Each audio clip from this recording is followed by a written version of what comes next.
7 LN સાહેબની સારી એવું પુસ્તક છે અને એમાં હું પેજ વાઇઝ દરેક વસ્તુ ડિસ્કસ કરતો હોઉં છું. તો પેજ નંબર 7 છે, એક અઠવાડિયાનો ક્રશ છે. તમને સમજાવવાનો પ્રયાસ કરીશ.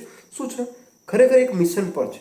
કોઈ પણ વસ્તુ હોય ને મિત્રો, આપણા જીવનમાં હોય કે કોઈ પણના જીવનમાં હોય, એક મિશન હોય છે. અને જો આ મિશન સફળ થઈ જશે તો એનું ઘણું બધું જીવન બદલાઈ જશે.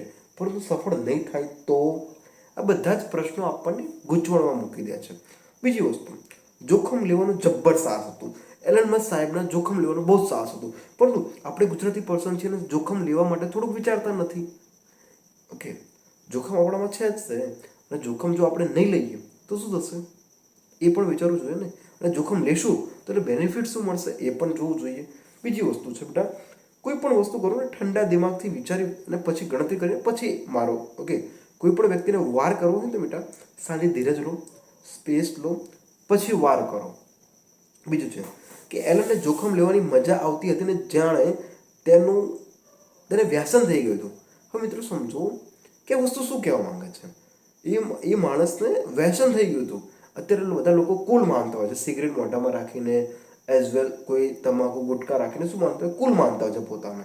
એ જ વ્યક્તિને વ્યસન થઈ જાય છે જોખમ લેવાનું. તો મિત્રો જોખમ શા માટે જરૂર છે? હવે મારી જર્નીમાં હું તમને કહું કે જોખમ શું કામ જરૂરી છે.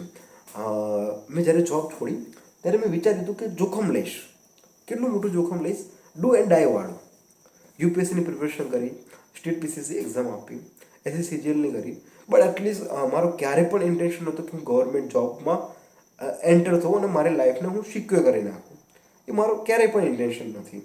અને ફ્યુચરમાં એનબી બનશે તો બી મારો એવો કોઈ ગોલ નથી, મારો પર્પસ જ નથી એ વસ્તુ માટે. કેમ કે હું યુનિકનેસ માટે કંઈક બન્યો છું ને. મારું માઇન્ડસેટ, મારું હાર્ટ બંને અલગ કહે છે ને.